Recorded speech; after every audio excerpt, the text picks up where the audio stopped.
Suasana tentrem lan ayem, warga podo kumpul, ati krasa adem.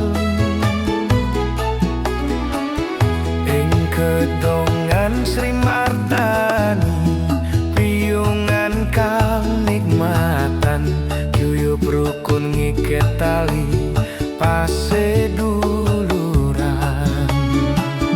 Saka bocah nganti sepuh padha rawuh, nggawa tresna ati dadi luluh.